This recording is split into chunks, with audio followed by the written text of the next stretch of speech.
Hi everyone, welcome back to SONOR Family. I'm your host, Zack Stewart. Up next, we have part 2 of my chat with Steve Smith. I think you guys will find very interesting, and I hope you enjoy it. Take care.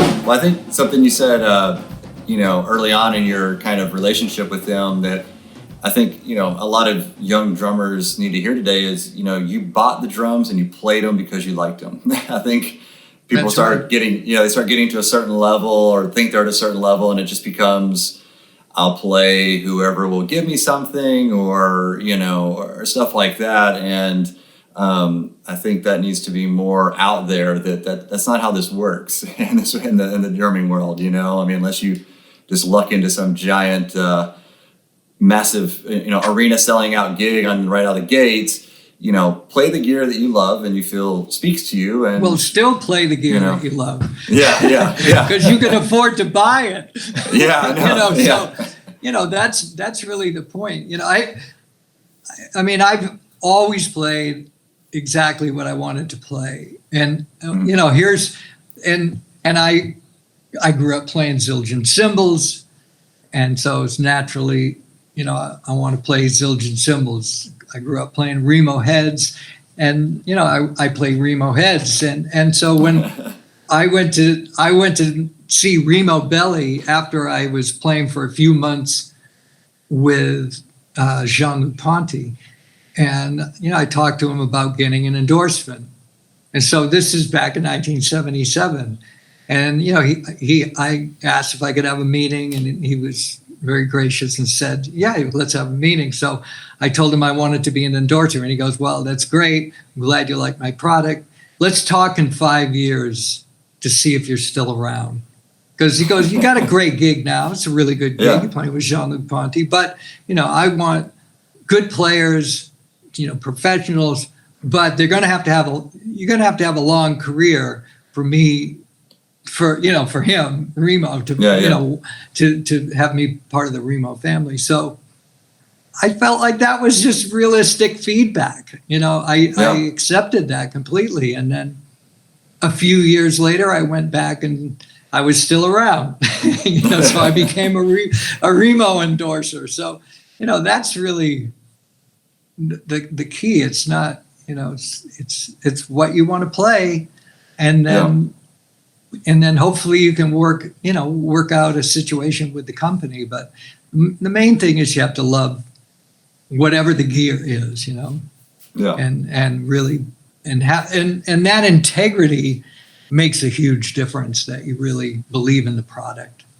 No, absolutely. I mean, you talked about Bernard Purdy kind of selling you on it. I mean, I'm 35, and growing up, when I thought of Sonar, you're one of the guys I thought of, and so seeing the great players that they have involved, with the company was what made me kind of, go, okay, this is somewhere where if I make a career of this, this is somewhere I want to be. So Right on. So yeah, so in the 70s, you would have a phonic kit to start out with. Yeah, Sonor Phonics. And Nice. my first 2 or 3 kits were Sonor Phonics until they came up with, now I don't remember what the name of the kit was, but it was like these square sizes. It's when they started to make the really deep toms. Like it would be 8 by 8 and 10 by 10 and 12 by 12. And my rack toms were 14 by 14. Was that the Phonic Plus, I think? No, Signature. Would it be Signature? Yeah. Well, the Signatures, I've got one of those. They had that. The Signatures, they were mostly square sizes. Yeah. And that's when there's a Journey live in Houston, 1981, where I have this red drum set, with the really big toms, and I'm kind of sitting really low and the toms are up to here. That's when I switched over to that kit for a while, because it was the thing to do and it looked great. Yeah. It sounded good. But I wouldn't say it sounded better than the Sonor Phonics. So, Yeah. in fact, okay, if and in a way, I think those drums were short-lived, and then people went back to more normal sized toms and bass drums. Like for me, like these bass drums, my SQ2 kit that you see here, it's a traditional bass drum size. It's a 22 by 14.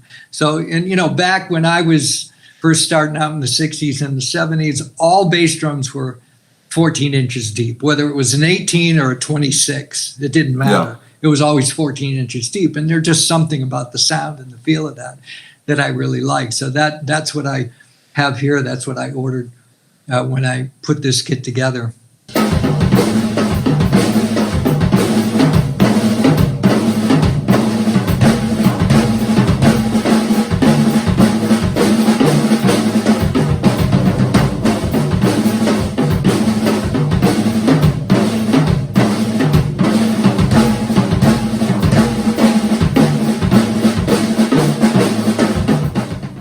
If you've seen some of my earlier From the Practice Room videos, I had my Sonor Phonics kit that I used in 1980, 81. I've seen that. So veneer or something? The oak veneer, Yeah. kit is the kit that I used on the Journey album called Captured, and then Escape and Frontier. So that is a really great sounding kit. I, of course, still have it. I've gotten rid of some of my older kits because I just don't have room to save them all as I get some newer kits. But that kit I've kept ever since I got it in 1980, and it's been set up in this practice room. It was set up here for about 4 years, and it was my kit that I came to practice to. That when I'm here now, that kit has 24 by 14 inch bass drums, and the 3 racks and 3 floor toms. And so I filmed a lot of solos and things on that kit. And then I put that kit in a storage unit and then put this SQ2 in here now. So when you see me mixing up the pieces, it's just because I recorded a bunch of solos on that kit. And now, I'm using this kit. I might change this one out in a month or so, because I have the other kit that I have here is a vintage kit, a really beautiful, vintage kit like I see behind you, like that marine pearl, and with a 22-inch bass drum. And so I have that. At some point I might switch it out. It's fun to change up the kits, and when I do come out here and practice, to have something a little different to practice on. Yeah. One thing I noticed on that phonic kit, I've had some older phonic kits, kind of from that era. The only thing I have personally is a signature kit. Just out of my own curiosity, I noticed you switched out the hoops from. Did that originally maybe come with the Faro, the metal hoops on the bass drum, or did that have wood hoops to No, start? it came with metal hoops. Okay. Yeah, Just a sound choice, or I less? felt like. I don't know if it was imagination or if it was real, but it just seemed like I wanted a warmer sound than the metal hoops. Yeah, because the drums did come with the metal hoops then. So I switched them out and got some wooden hoops for that kit. Okay. Yeah, I just ordered a set of wood hoops for my an original set for the signature kit, so I'll have to give that a try and see how that sounds. Yeah, cool. So, as you were saying, and I think you're very well known, you have really continued to evolve as a drummer, which I know has been a big inspiration to me, and I'm sure a lot of other people, because obviously a lot of people kind of get 1 or 2 gigs and they kind of, not say coast, but they do enough to get by, they almost use their success to maybe get involved in something else, or to have more just free time to sit around and do something else. So I really find it unique, because a lot of drummers who are like yourself, who are kind of always evolving and progressing, they usually end up changing companies for sound and for whatever else, their things evolve. So, what is it over the 40 plus years that you think has been, 'cause obviously Sonar has evolved with different shell materials and drums and everything else, but I guess what's kind of, as your progression has continued, that's made you say, okay, these drums still, help me speak. Well, the drums have evolved over the years, and as much as I love the sound of the drums, my earliest sets, my original sets from '77, and actually then like one of my from the practice room videos, it's just me playing with a bass drum and a snare drum playing brushes, and that bass drum, like I bought a 1974 Sonar jazz kit that sounds great, that I still have and use occasionally on gigs. But as the company changes, they're introducing new drums, new hardware. In a lot of ways, the new hardware has really improved the sound of the drums. Like, as good as the drums sounded from the 80s, they had the hardware that in some ways can diminish the sound of the drums, because to mount the tom, you have to put a bracket inside the drum itself, which it vibrated a little bit less. So, the hardware is improved to the point where the drums sing more. And the quality, it's been high and it remains high. And I find that even, or I say even, but the drums that are made in China, I find them to sound really great as well. The only thing my only but is that I have to put really good heads on those drums. So when when I go on tour, I carry like just a really kind of basic simple bag like that without a peg holding the cymbals together, because I carry a full set of heads with me. Okay. So when I, if I'm on tour, like earlier last year, I did like a 2-week tour of China, and all over the country, one-nighters, every night a different drum set from Sonar. And if the drums show up and they have the heads that come from the factory, they're the Chinese-made Remo heads. Yeah. Not so great sounding, And so I put brand new Remo heads on those drums, and then they sound great. They sound really amazing. So that would be my recommendation if you're going to buy, one of those Sonar kits that come from China. Invest in a really good set of Remo heads. I also use that same method because sometimes when I get a drum set, again from Sonar, and I could be anywhere from Italy to France, and it's the drums are beat up because they're rental drums, and Sonar will deliver them to me to the gig, and it'll just have some heads that look like craters on the moon. Somebody's really beat them up. So I put the new heads on, and they sound great. So the drums themselves always sound good. It's just but you also have to have good, nice heads on the drums so they resonate.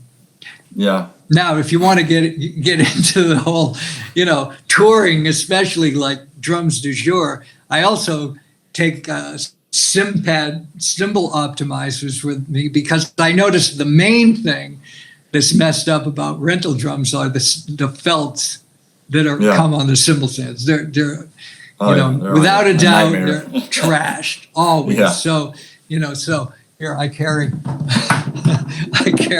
a whole bunch of these cymbal optimizers with me. And the other thing is I carry the Dario, pure sound snare wires, because that'll be the other thing. Sometimes the snares show up, and and people have really bent them out of shape, and so I'll put those on. So those things will get me through the gig when I have less than ideal drums. But the common thread is that I have been super fortunate to always get a Sonor kit wherever it is that I'm traveling to. Yeah, we were another guy I was speaking to. You know, it's funny you talk about the backline kits. I mean, I don't know how many times I've turned over a snare drum and told them like, this head has been on here for 10 years because this is the logo head. You know, like it needs to be changed, but you know, it's just some guy who's pushing cases. You know, usually who you have to speak to. So yeah, I get that issue, but even with some of the older Sonor stuff, you know, and either our production guy or myself dealing with the backline company, sometimes if they have an older Sonor kit, they'll say, well, it's, you know, 20, 30 years old, but here's this newer X brand. Would you want that instead? I'm like, no, I want the Sonor. And I've always found that even then those drums, because a lot of times those newer kits will show up for somebody else on the bill, especially if it's a multi-act festival. So I hear and see those drums and I'm like, yeah, this kit that you thought was so bad because of age, like this need to be tuned and maybe the head's changed and this sounds, I'll put this against anything else up here, you know? So it's just like, you know, that quality. And I think kind of you were saying earlier, you know, there's really not an era that I can think of where people think of, you know, Sonor making questionable drums. Didn't happen. Never happened. Yeah, and a lot of the other companies who've been around for that amount of time because of, like you said, ownership changes or whatnot, that affected the manufacturing. And so maybe for a few years it was like, you don't want to play those drums. But yeah, with the Sonor or they had to change factories or something. I mean, the Sonor factory has been there for quite a long time since, you know, I'm not exactly sure, but I think at least from the 50s, 1950s, something like that. And it's still the same factory that I went to in 1977, though, of course, it's gone through evolution and changes and upgrades. But, you know, it is what it is. In fact, if you know, this is 5 years ago now, but in 2015, when Sonor introduced the vintage kit, that was because of it's one of the anniversaries of Sonor. I don't remember exactly which one, like 125th or 140th. That's what it was. Yeah. And there's a really very cool video of filmed in the factory. Like there's a video of me playing like, I don't know what, a 10-minute solo, like right in the middle of the factory. And then there's a video of me playing with Benny Greb and Thomas Hawk that, you know, we all converged there to play for the same vintage. We all played the same kit.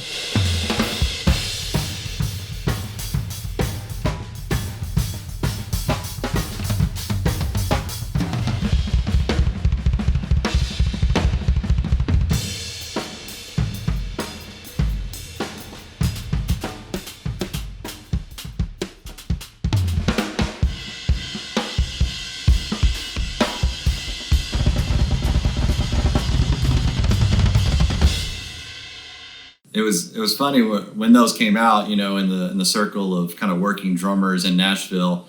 I can't say that very often we talk about drum advertising, you know. And I remember not long after that having lunch with a bunch of guys, and that came up, and everybody who, you know, most of them are involved with different brands, but they were like, you know, of course, everybody, you know, yourself and Benny and Thomas sounded great playing in the video, but just it was just done really well, very tastefully done, very creative with the factory setup there, and of course you can hear the drums, and they sound great, and you know, it's like, again, kind of a cool homage to that vintage era, also to see the machinery behind you guys. Right. So and those vintage drums have a very, very cool sound, and there's a couple of reasons. Like part of it was when I came up with my 30th anniversary kit. I worked on that kit with Karl-Heinz Menzel, and Karl-Heinz started with Sonor in 1977, the same year I did. So, So, Okay. and I met him the first time that I went to the factory, and then I think it was 79, must have been 79.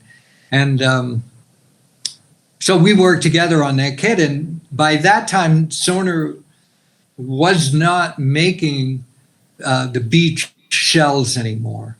They'd moved on to birch and maple, and in some ways following trends of other drum manufacturers, because those shells became popular. But I always loved the sound of the beech shells, my older drums. So that was the first thing I decided on with my 30th anniversary kit, that they be made of beech. Well, after Karl-Heinz heard those drums, I'm sure it influenced him to say, hey, let's come out with beech again, which they did. And then shortly after that, those vintage drums, which of course are made out of beech, because that's what all Sonor drums were made out of in the 60s and in the 70s. And then it has to do with the bearing edges, like the way they made the bearing edges on the vintage kit is like they made the bearing edges on those kits in the 60s, which it just gives a big, round, dark, deep tone. Yeah. Which is so much of why people love the sound of vintage drums, because they have this big, open, warm sound versus, let's say, like with this kit, the bass drums are made of beech. Mm-hmm. The toms are made of maple, but the bearing edges are modern. So they have more high end. They have that attack. You hear the depth, but you hear the high end, kind of attack, which, knowing that I was going to be using this kit on tour with Journey, I wanted it to have that big full sound, but with a strong attack, kind of transient with the modern bearing edge. But with my vintage kit that, I've yet to bring in here, that's just like big, full, round, very warm sound. So just a completely different sounding drum set. Yeah, no, I think that's, one of the awesome parts about it is that there is kind of that variety, because there are some other, you can kind of fake that vintage sound in the studio. That's kind of, seems to be a bit of a thing people hear, especially in Nashville. One is that vintage drums, and and I'm a firm believer that a lot of times people hear vintage drums with their eyes. They want you to play a certain looking kit, and the producer or the artist will go, "Oh yeah, that's vintage," and we all know that you could put different heads and tune it and sound different. But with the the vintage drums, I've got kind of a shell bank that I've used with quite a few people in a lot of different settings, and the thing is, they get to that vintage sound authentically. I don't have to put a ton of things on it as far as moon gels or kind of the inserts in the bass or the tom heads or snare head. So they're I think it's great because again, like we said before, over the years so many companies change, and people might love the sound of those drums that were made in the 60s or 70s, but the drums that company makes now sound nowhere near those drums. And so people are kind of stuck without an option. So that's, I know for myself, working with different people, I love having that variety of sounds to pick from within the kind of production Sonor lines, Speaking of that kit behind you, I remember when they did a video with you putting that out. One thing I found really interesting was that you have a combination of woods on that. Is that the first kit you've done with different? I'd say it is, because I love the sound of the vintage bass drum, and I also I had the benefit of working in the factory with Karl-Heinz, making my 30th anniversary set. So and that was 2016 with 2006, sorry, with 2007 being my 30th anniversary. So we would come up with an idea, and he'd tell one of the workers, and they'd go make the drum, and 2-3 hours later we'd be putting heads on it and trying it out.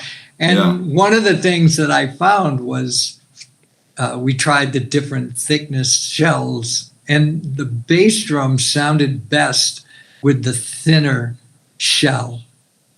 And made of beech. So that's what this drum is, beech, and it's a thin shell, and it's 22 by 14. So that has like this. It's a pretty incredible sound acoustically. Yeah. But we found that we like the sound, or I like the sound of the toms, with slightly thicker shells. Not the thinnest shells I could get, but kind of medium. And I have an SQ2, another SQ2 kit, a beautiful SQ2 kit that you can see in this video that I did that is for Hudson Music, called "Standing on the Shoulders of Giants," Drum Legacy Standing on the Shoulders of Giants. In the studio, I'm using my 30th anniversary kit. There's a live gig live at the Modern Drummer Festival, and that I'm using a SQ2 kit, a really beautiful SQ2 kit.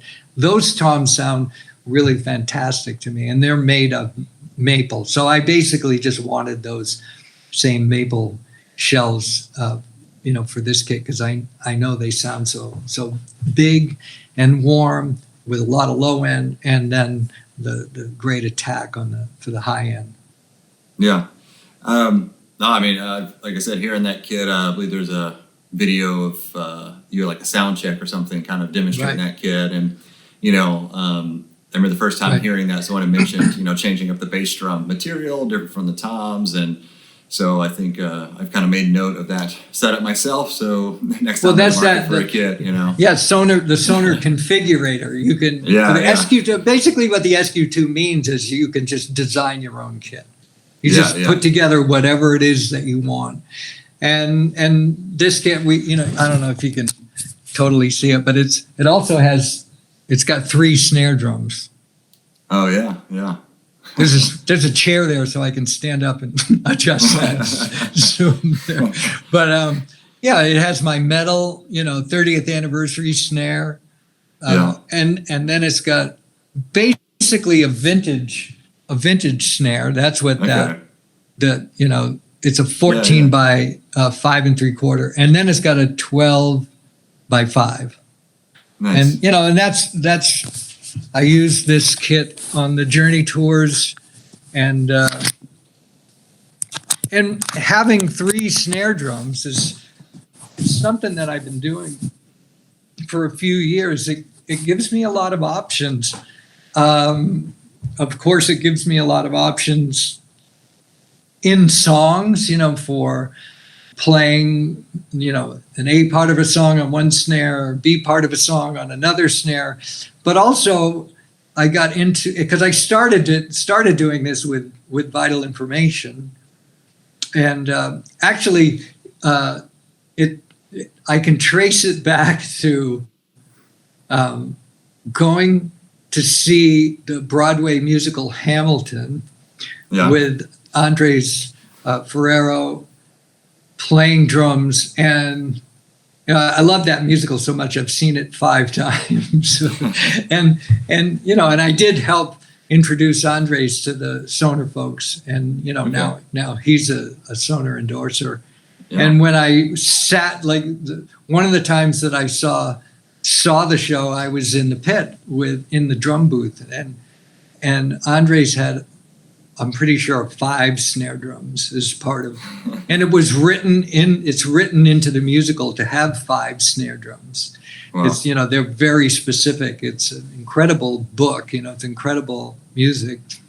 And I could see the potential of having all those different sounds to use in the music. So I started doing that with Vital Information. And then I got into playing different snare drums, just soloing, just like I could use different toms when I'm playing a solo or a fill. I started, using different snares just as part of snare fills, which it's interesting, and it's unusual sounding to hear a snare fill where you hear the pitch change as you're playing. And it's because, I'll play a fill between three different snare drums. Like on my album, it's called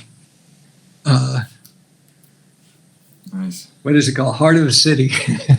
That's when I first started recording that. And there's some solos and fills where I'm, playing the three different snare drums, and not necessarily just as, timekeeping, but, fills and stuff like that, which I just found to be really creative and very interesting.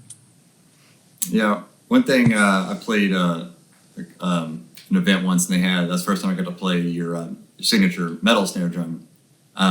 And I was just blown away how sensitive it was,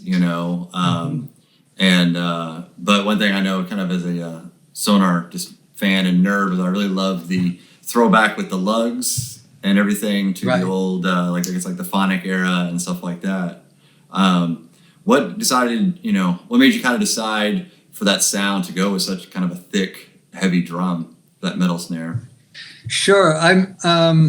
Well, a good buddy of mine, Jeff Ogletree, had been, making snare drums for many years. And one of the hallmarks of his drums are they're made of heavy steel shells. And I love the sound of that. And so it's the sound that I get with that. It has the low end that I like to hear on a snare drum, yet plenty of brightness and high end. My problem with a lot of snare drums is that they're just too bright, too much high end and not enough low end. So with that heavy shell, I was able to get low end. And then the other thing that we did with that drum is we have two air holes, and they're kind of hidden. They're where the snare throw off is and the butt plate, on the other end. So there's, and with the two air holes that also drop the pitch a little bit. And then the drum is naturally bright. But the other thing that I do personally and the drum comes with this, I use a Remo Diplomat fiber skin head. Oh. Now I find my drum sounds ideal with that head because the fiber skin is naturally a little darker than white, the coated. Mm-hmm. But the fiber skin is, a very thin, the Diplomat is a very thin head. So, so it comes with that, with that head, which, gives a little bit more darkness to the drum. So it's not overly bright. And like you say, it's super sensitive. So yeah, it's a really, really excellent sounding main snare drum. The drum that I have here that's to my, to my left, the snare drum to my left is essentially, it's a vintage drum. It's the vintage 5 3/4 inch beach shell, but it has modern hardware.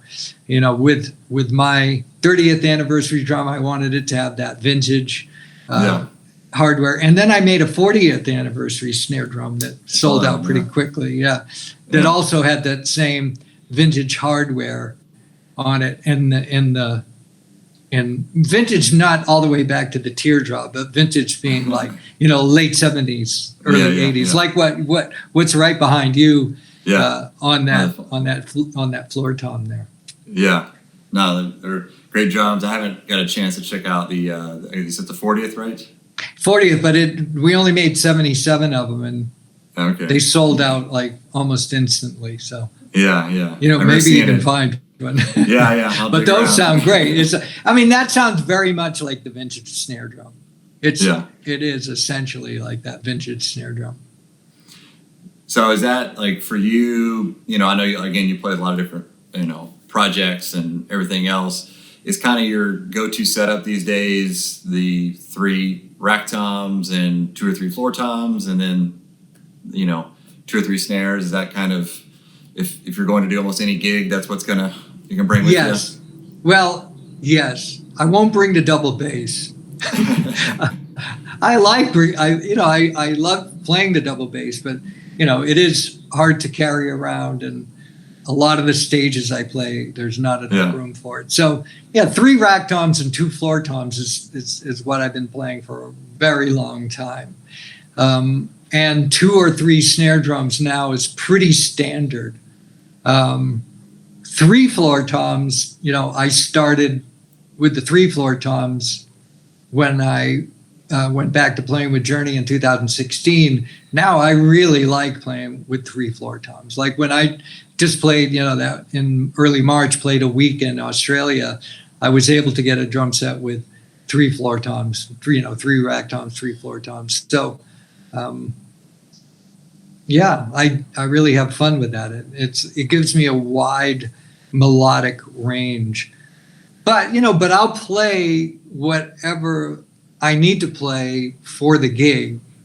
Yeah. And what the stage allows. So for instance, hopefully this gig will happen, but the 3rd week of September, I'm booked to play in Birdland in New York City. It's a gig I do every September, so it's been booked since last September, and it's a tribute to John Coltrane with an all-star cast of really great New York players. But when I play there, I have a 18-inch bass drum, 1 rack tom, a floor tom. I still might bring 2 snare drums, but I use just a really basic kit because it's an all acoustic group. The stage isn't all that big, and so I'll play my Sonor kit that I keep in New York with the 18-inch bass drum. So so I'll adjust the kit depending on the gig. Yeah. Well, Steve, I've really enjoyed this. Like I said, I do so many of these. It helps me learn more about Sonor drums and options, and what's available. And I think you've been just an amazing ambassador for the drums. Just in all, like I said, all the different years and all the different contexts and groups you've used them in. And like we were saying earlier, man, they always sound great. And it's because you always sound great. But as things start to kind of open back up, what kind of obviously you mentioned the date there in New York. What other projects do you have going on if the world starts to get back to a bit of a normal state? Well, I'll eventually get back on tour with Vital Information, my jazz group, and I talked to Mike Stern the other day about playing again. Like I've been playing with Mike actually ever since we went to Berkeley together in like 1973. We started playing, and we still play over the years. So probably be doing some touring with him. I've been doing a fair amount of touring with Tony Monaco, who's a really great Hammond B3 player, and I'm going to be putting out a little bit of some music with Tony, a great guitarist named Vinny Valentino, who also plays in Vital Information, but he's been, we did some organ trio things together. So yeah, I don't know what else, other than that. We'll just see. Personally, I'm okay right now being off tour, just home. I don't mind it at all, actually, because I've been touring for many, many years and have put in lots and lots of hours and days and weeks on tour over the years. So it's actually pretty interesting to be home for a while and to not be on tour. But eventually I'll get back into it. But right now I'm enjoying being home. Yeah. No, same way. This is my 15th year of being in Nashville and touring, and probably the longest I've ever been home. So it's been good. It's a way to recharge, I guess, other aspects of life. So in the meantime, where can people go to, I guess, kind of keep up to date with your projects as they start to happen? Well, vitalinformation.com is my website. And Facebook, it's facebook.com/vitalinformation. And then both Twitter and Instagram, I'm at Steve Smith Drums. And so every week I put 1 or 2 solos up on all of those, including YouTube, which you can find through the Vital Information website. I have Steve Smith channel on YouTube. So I'm actually, I'm putting out these solos, but in the next couple of weeks, I'm going to be putting out some educational brush stuff, like where I'm really talking about the basics of how I play brushes. There's a video DVD that I recorded in 2007 with Adam Nussbaum and some really incredible drummers. Adam and I co-produced it. Adam, who's a longtime Sonor endorser also. Yeah. The two of us with Rob Wallace and Paul Siegel from Hudson Music produced a great 7-hour DVD called The Art of Playing with Brushes. So, that's getting a lot of attention right now. People are really interested in playing with brushes right now. We're putting out a Zoom chat that we did recently with Adam, myself, and Jeff Hamilton. And so, I'll be putting out some of my own instruction on that. Some conical, some South Indian vocal percussion, and how I apply that to the drum set. That's something else that I'm going to be putting out soon with downloads, handouts, so to speak, that you can get at vitalinformation.com. So, I'm kind of ramping it up into some more educational material that I'm going to be releasing on from the practice room. Well, while not on the road, it sounds like you are definitely staying busy. I'm very busy. Yeah. Funny. It's like every day is like a long day with all kinds of stuff to do. Yeah. Well, as a busy man you are, I want to thank you again for taking the time today to, sit down via our electronic meeting here and chat about Sonar drums. Thank you again. I really appreciate it. Yeah, Zach, and, it's been fun and good hanging, good talking, and we'll be in touch. Yeah, absolutely. And for all you people at home, stay safe, stay healthy, stay positive, and thanks for watching. All right. Bye-bye.